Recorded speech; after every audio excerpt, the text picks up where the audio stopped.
अस्सलामुअलैकुम। आज हमारा टॉपिक है सेल थ्योरी। अब थ्योरी से पहले हम पढ़ेंगे क्या सेल क्या। हमने प्रीवियस लेक्चर में पढ़ा था कि सेल क्या है, उसे रिव्यू भी कर लेते हैं। सेल क्या है? Cell basic unit of life है, या हम कह रहे हैं structure and functional unit of life. जो भी हमारी बॉडी में सारे फंक्शंस परफॉर्म हो रहे हैं वो कौन कर रहा है? वो सेल कर रहा है। और जो स्ट्रक्चर है वो भी प्रोवाइड कौन करता है? वो भी सेल कर रहा है। तो इसी वजह से हम इसे क्या कह रहे हैं? स्ट्रक्चरल और फंक्शनल यूनिट ऑफ लाइफ। जो हाँ लिविंग ऑर्गेनिजम्स हैं वो बने हुए भी किससे हैं? वो सारे के सारे सेल्स के बने हुए हैं। तो फिर आ जाते हैं हम सेल थ्योरी पे। सेल थ्योरी क्या है? पहले डिस्कवरीज हुई कि सेल डिस्कवर्ड किसने किया? सेल डिस्कवर्ड किया था रॉबर्ट हुक ने 1665 में। उसके बाद फिर है ना न्यूक्लियस डिस्कवर्ड हुआ। तो डिस्कवरीज के बाद फिर क्या है? एक थ्योरी बनी।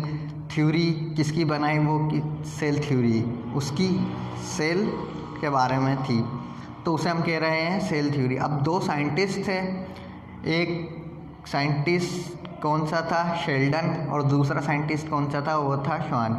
इन्होंने ये सेल थ्योरी कब दी थी? ये दी थी 1839 में।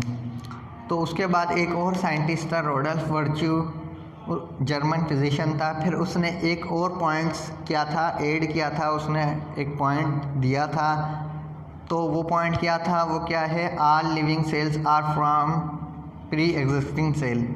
जो भी लिविंग ऑर्गेनिज्म होते हैं वो क्या है? अपने जो न्यू सेल बनेगा वो हमेशा कहाँ से आएगा? वो अपने पुराने सेल से आएगा। वो पुराने सेल से कैसे आएगा? लाजमी सी बात है, जब सेल डिवीज़न होगी, सेल डिवाइड होगा। जब सेल डिवाइड होगा, सेल डिवीज़न के नतीजे में क्या होता है?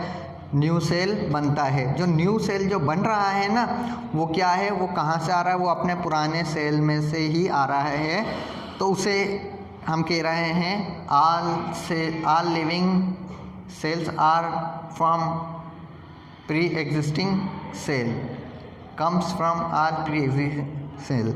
फिर सेल थ्योरी के कुछ पॉइंट्स हैं, वो क्या है? पहला है all living organism are made up of one or more cell. इसमें क्या होता है कि इसमें ये बता रहा है कि जो भी लिविंग ऑर्गेनिज्म है ना, वो एक सेल से या एक सेल से ज़्यादा सेल से बने हुए होते हैं।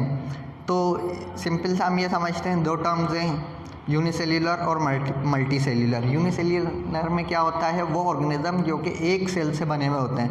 और मल्टी सेल्यूलर में क्या होगा कि वो ऑर्गेनिज्म जो एक सेल से ज़्यादा बने हुए हैं। तो पहला सेल थ्योरी का पॉइंट क्या होगा? All living organism are made up of one or more cell. एक सेल या एक सेल से ज़्यादा से ऑर्गेनिज्म बना हुआ होता है। फिर हमारा सेकंड आ जाता है। सेकंड क्या है? जो हम पढ़ते हैं कि सेल स्ट्रक्चर और फंक्शनल यूनिट है।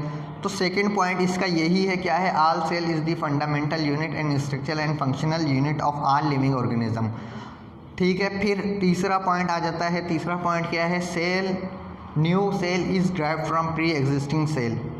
जो रोडल्फ वर्च्यू ने बताया था कि जो भी न्यू सेल होता है वो क्या है? प्री एग्जिस्टिंग सेल से ही आता है। तो तीसरा पॉइंट भी इसका यही है कि जो भी नया सेल है वो क्या है?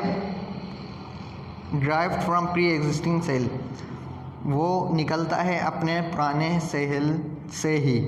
ठीक है। और चौथा पॉइंट आ जाता है सेल थ्योरी का। Cell contain heredity material which pass from generation to generation. Heredity material क्या है? हेरिडिटी मटेरियल हम आसानी से ये समझते हैं कि लोग कहते हैं कि भाई ये जो है ये किस पे गया है? ये अपने बाप पे गया है, इसमें बाप की ये खासियत है। तो ये क्या है? ये है हेरिडिटी मटेरियल। मिसाल के तौर पे मेरे बाल हैं, लोग कह रहे हैं कि ये बाल जो है ना अपने माँ पे चला है, इसके माँ जैसे बाल है या इसके बाप जैसे बाल है।